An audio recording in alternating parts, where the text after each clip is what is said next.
کبیرہ گناہوں میں ایک بہت بڑا جرم اور بہت بڑا گناہ رمضان کا روزہ بغیر کسی شرعی عذر کے نہ رکھنا۔ حدیث میں ہے رسول اللہ صلی اللہ علیہ وسلم نے فرمایا من افطر رمضان لم يقضه وان صام لم يقضي الدهر لم يقضه وان صام الدهر او كما قال صلی اللہ علیہ وسلم۔ جس شخص نے رمضان کا ایک روزہ چھوڑ دیا کسی عذر کے بغیر تو وہ ساری زندگی رکھتا رہے گا، اس کی تلافی نہیں ہو سکے گی۔ یعنی ایک روزے کے چھوڑنے کے کفارے میں اگر ساری زندگی روزے رکھتا رہے وہ، تو ساری زندگی کے روزے بھی اس رمضان کے ایک روزہ چھوڑنے سے جو نقصان ہوا تھا اس نقصان کی کمی پوری نہیں کر سکتے۔ چونکہ یہ اسلام کے ارکان میں سے ہے، بنیاد میں سے ہے نماز، زکوٰۃ، روزہ اور حج۔ یہ چونکہ بنیادیں ہیں اسلام کی، بعض صحابہ کا مذہب یہ تھا، ان کی رائے یہ تھی کہ ان بنیادوں میں اگر کسی نے ایک چیز بھی چھوڑ دی تو وہ اسلام سے ہی خارج ہو جاتا ہے۔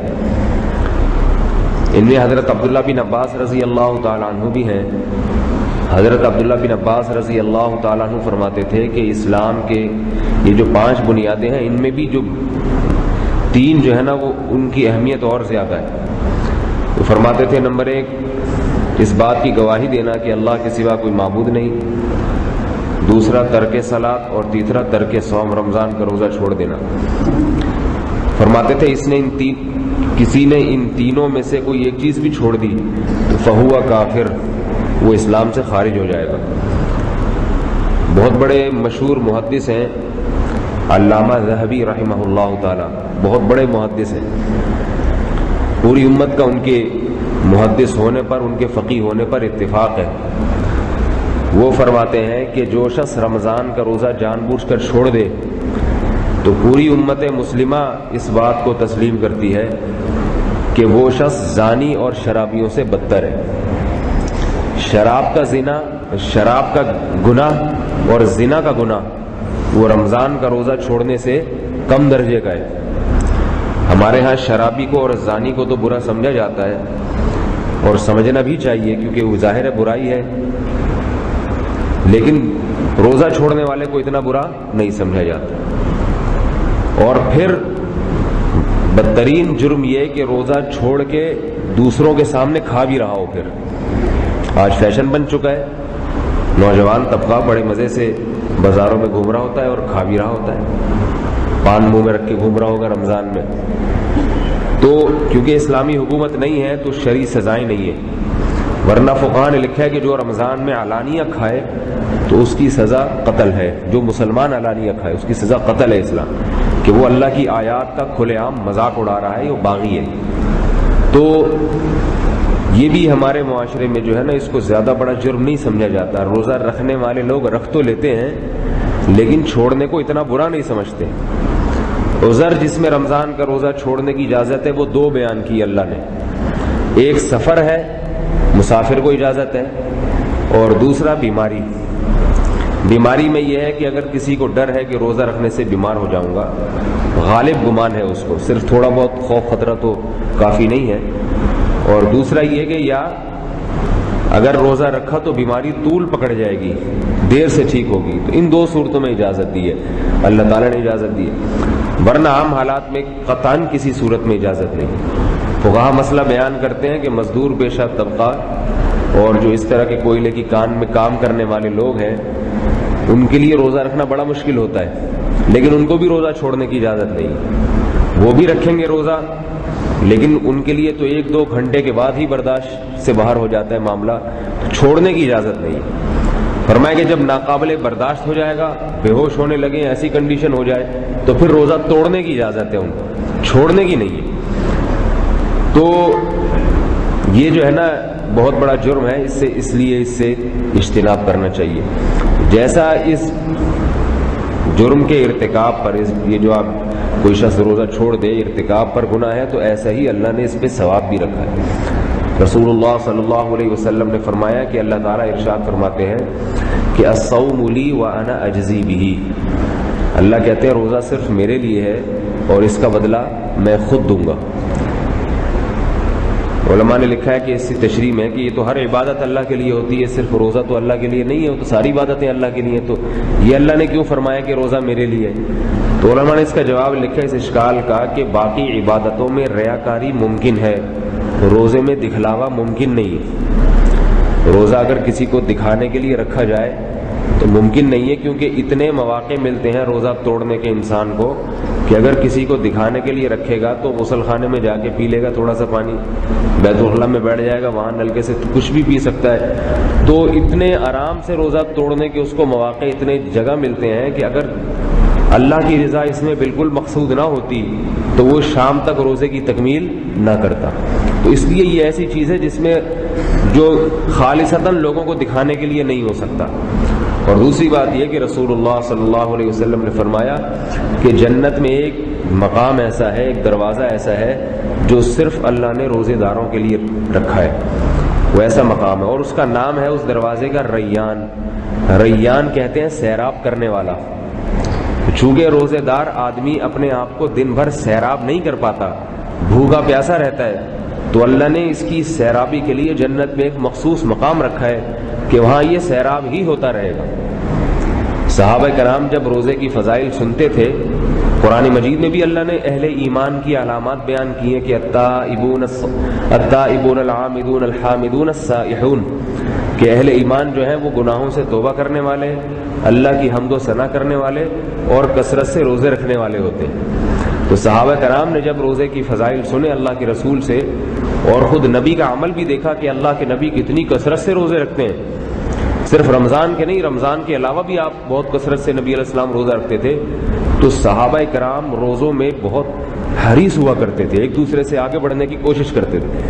ایک حدیث میں ایک صحابی رسول اللہ صلی اللہ علیہ وسلم کے پاس آئے، عرض کیا کہ یا رسول اللہ، اچھا یہ بھی دیکھ لیں کہ یہ عرب کی گرمی کے روزے ہیں، یہ ہمارے روزے نہیں ہیں، اور اس وقت ایئر کنڈیشن نہیں تھا، آج جو سعودی عرب میں اور مکہ مدینہ میں اے سی لگے ہوئے ہیں، روزے کا پتہ ہی نہیں چلتا وہاں لوگوں کو، تو یہ وہ دور نہیں تھا، عرب کی ریگستان والی گرمی تھی، اس وقت صحابہ نبی سے آ کے روزے کے بارے میں پوچھتے تھے۔ ایک صحابی آئے، عرض کیا یا رسول اللہ، میں ساری زندگی روزے رکھنا چاہتا ہوں، کوئی دن ایسا نہ ہو جس میں میں افطار کروں، پوری زندگی کے لیے نظر ماننا چاہتا ہوں کہ میں روزے رکھوں گا۔ آپ نے فرمایا کہ نہیں، اس میں کچھ کمی کرو۔ پھر انہوں نے کہا یا رسول اللہ، اچھا پھر جو ہے میں ایک دن روزہ ہوں گا، ایک دن روزہ رکھوں گا، ایک دن ناغا، اس طرح میں کروں گا۔ آپ نے فرمایا نہیں، اس میں اور کمی کرو۔ اس طرح کمی کرتے کرتے پھر آپ نے فرمایا مہینے میں 3 روزے رکھ لیا کرو۔ تو وہ کہنے لگے یا رسول اللہ، میں تو زیادہ رکھ سکتا ہوں، جوان آدمی ہوں۔ بہرحال ان صحابی نے ایک دن روزہ ایک دن چھوڑنا شروع کیا، لیکن پھر بڑھاپے میں آ کے پریشان ہوئے، فرماتے تھے کہ کاش میں نبی کی رخصت سے فائدہ اٹھا لیتا۔ لیکن آپ ہمت دیکھیں کہ ساری زندگی پھر اس کی تکمیل۔ ایک صحابی حضرت جابر بن عبداللہ رضی اللہ تعالیٰ عنہ کی جب موت کا وقت آیا ہے تو آپ رونے لگے۔ کسی نے پوچھا کہ حضرت آپ کیا موت کی وجہ سے رو رہے ہیں؟ فرمایا نہیں، میں اس لیے رو رہا ہوں کہ میں اللہ کو خوش کرنے کے لیے گرمیوں میں روزے رکھتا تھا اور بھوک اور پیاس برداشت کرتا تھا، اس بھوک اور پیاس کو برداشت کرنے میں جو لذت تھی اب وہ لذت مجھے کبھی بھی حاصل نہیں ہوگی۔ ان کو وہ جنت کی نعمت جو ہے اور قبر کی راحت اس لذت کے مقابلے میں ہیچ لگ رہی ہے۔ کہتے ہیں اللہ کو راضی کرنے کے لیے جو مجھے قربانی دینی پڑتی تھی اور گرمیوں میں مجھے جو پیاس برداشت کرنی پڑتی تھی، دوپہر کی پیاس کے الفاظ ہیں، تو فرماتے تھے کہ مجھے وہ لذت اب ہمیشہ کے لیے میں اس لذت سے محروم ہو جاؤں۔ تو صحابہ کرام نے اس پر عمل کیا، اسلاف نے روزے رکھے کثرت سے، میدان جہاد میں رکھا کرتے تھے روزے۔ عبداللہ بن مبارک رحمۃ اللہ علیہ اور بہت سارے تابعین ہیں، پوری زندگی بعض نے روزے رکھے۔ حدیث میں آتا ہے رسول اللہ صلی اللہ علیہ وسلم نے فرمایا کہ بہترین روزہ، جب آپ نے دیکھا نا صحابہ بغیر ناقے کے روزے رکھنے شروع کر دیے، تو آپ صلی اللہ علیہ وسلم نے فرمایا بہترین روزہ داؤد علیہ السلام کا روزہ ہے کہ ایک دن روزہ رکھو اور ایک دن ناغہ کرو۔ تو ساری زندگی ایسے داؤد علیہ السلام نے روزے رکھے ہیں۔ تو میرے بھائی، یہ جو پیغمبر تھے بڑے بڑے، کوئی روزانہ روزے رکھ رہا ہے، کوئی ایک دن رکھتے ایک دن ناغہ کرتے، پوری زندگی یہ عمل رہا، اسلاف کا عمل بھی ہے، تو اس کے مقابلے میں ہم اپنے آپ کو دیکھ لیں۔ جبکہ ان لوگوں کے کام بھی ہوتے تھے، وہ روزے رکھ کے پڑے نہیں رہتے تھے کہ فجر کے بعد سو گئے تو دوپہر 1:45 بجے اٹھ رہے ہیں، پھر نماز پڑھ کے پھر سو گئے تو 4:45 بجے اٹھ کے آ رہے ہیں، پھر سو گئے، پھر افطار کر کے کھا پی کے آ رہے ہیں، پھر گھر جا کے دوبارہ کھانا کھایا، اس کے بعد پھر کسی نے تراویح پڑھ لی نہیں پڑھی تو پھر سو گئے یا ٹی وی دیکھ کے ٹائم پاس کر لیا۔ تو ان لوگوں کے سارے کام بھی ہوتے تھے، وہ کرتے تھے کام، اس کے باوجود ان کو چونکہ روزے کی فضیلت معلوم تھی کہ آج جتنی بھوک اور پیاس اللہ کے لیے برداشت کی، کل اس کا بہترین نعم البدل ملنے والا ہے۔ بلکہ بعض کو تو یہ بھی نہیں تھا کہ نعم البدل ملے، وہ کہتے تھے کہ اللہ کے لیے، جیسے وہ حضرت جابر کا میں نے بتایا کہ بس اللہ کے لیے بھوک اور پیاس برداشت کرنے میں جو لذت ہے، یہی لذت ہمیں دنیا میں گویا بدلہ اس کا مل گیا، یہ لذت ہی ہے جو روزے کا بدلہ ہے۔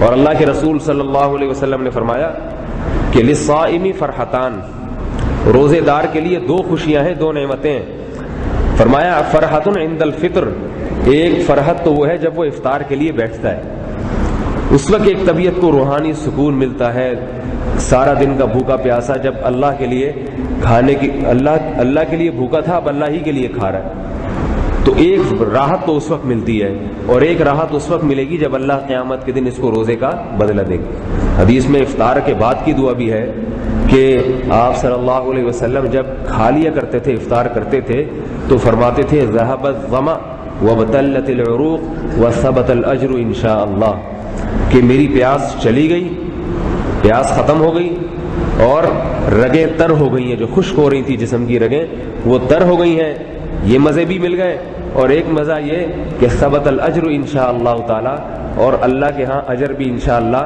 ثابت ہو گیا۔ تو تینوں مزے افطار کے وقت اس کو مل جاتے ہیں۔ تو اس طرح رسول اللہ صلی اللہ علیہ وسلم نے رکھے، صحابہ نے رکھے، انبیاء نے روزے رکھے، اور وہ مشکلات میں تھے۔ تو آج میرے بھائی ہم ویسے تو رکھے جاتے نہیں پورے سال کسی سے روزے، پورے سال کھاتا ہی رہتا ہے انسان، نان اسٹاپ کھاتا رہتا ہے۔ تبھی آپ دیکھیں ہسپتالوں میں جتنے مریض ہیں سارے کھانے کی وجہ سے بیمار ہوئے۔ میں تو چیلنج کرتا ہوں کوئی ایک مریض دکھا دو پورے پاکستان میں، ایتھوپیا میں شاید ہوں گے بیچارے قحط کی وجہ سے کچھ نہ مل رہا ہو، لیکن پورے ملک میں دکھا دو کوئی ایک مریض ایسا ہو جو بیچارے کو روٹی نہ ملی ہو اس لیے ہاسپٹل میں ایڈمٹ ہو گیا ہو۔ اور ایسے آپ کو ہزاروں ملیں گے، بلکہ سارے ہی ایسے ملیں گے، کسی نے کوئی غلط چیز کھا لی، کسی نے کچھ کھا لیا، کسی نے کچھ کھا لیا، اس کی وجہ سے بیمار ہو گیا۔ تو سارا سال اللہ کھلا رہا ہے اور ہم بھی کھا رہے ہیں۔ وہ تو اللہ نے آپشن رکھا سارا سال رکھنا ہے رکھو، نہیں رکھنا نہیں رکھو، تمہاری مرضی، تمہیں آخرت کا کتنا شوق ہے یہ تمہارے اوپر ہے، لیکن ایک مہینہ کہتی ہے یہ رکھنے پڑیں گے۔ فمن شہید منکم الشہر، تم میں سے جس نے بھی اس مہینے کو موجود پایا، فلیصم، یہ آرڈر دیا جا رہا ہے، امر ہے کہ وہ روزہ رکھے، لازمی اس کو رکھنا پڑے گا۔ تو بھائی اب اگر نہیں رکھتا تو اس کا مطلب کہ یہ جو اللہ سارا سال کھلاتے ہیں یہ سمجھتا ہے کہ یہ میں خود کھاتا ہوں، اللہ نہیں کھلاتا۔ جو سمجھتا ہے نا کہ اللہ کھلاتے ہیں تو پھر تو شکر میں وہ باپ اگر بیٹے کو بہت کچھ دے رہا ہو، ایک دن کہے کہ بیٹا میری خاطر ناغہ کر لے، صبر کر لے، بیٹا کہ نہیں آج بھی دے مجھے، لڑوں گا میں، تو اس کا مطلب کیا ہے؟ وہ بیٹا باپ کا شکر گزار نہیں ہے۔ تو اللہ کھلا رہے ہیں، کھلاتے چلے جا رہے ہیں، ایک مہینے کے لیے کہہ دیا تھوڑا سا صبر کرو، اور اس صبر میں بھی کھانے کی بالکل چھٹی نہیں کی ہے، تھوڑی سی ٹائمنگ چینج کر دی ہے کھانے پینے کی، کھاتا اتنا ہی ہے بلکہ زیادہ ہی کھا لیتا ہے۔ اصل روزے تو وہ تھے جو محمد صلی اللہ علیہ وسلم رکھتے تھے، 24 گھنٹے کے روزے، 100 وصال، سحری میں کھاتے تھے، پھر اگلے دن جا کے سحری میں کھاتے تھے۔ تو لیکن آپ نے امت پر رحم کیا، شفقت کی وجہ سے امت کو منع کیا اتنے لمبے روزے رکھنے سے، امت کو اجازت دی بھائی افطار جلدی کرو، غروب آفتاب ہوتے ہی کھا لو۔ تو اتنی سہولت دی گئی، اتنی آسانی دی گئی، اس کے باوجود بھی روزے نہ رکھنا، چھوڑ دینا، یہ بہت بڑا جرم ہے، بہت بڑا گناہ ہے۔ قیامت کے دن اللہ تعالیٰ اس کا انتقام لیں گے۔ اللہ تعالیٰ ہم سب کو اس گناہ سے اور اس آفت سے بچنے کی توفیق عطا فرمائے۔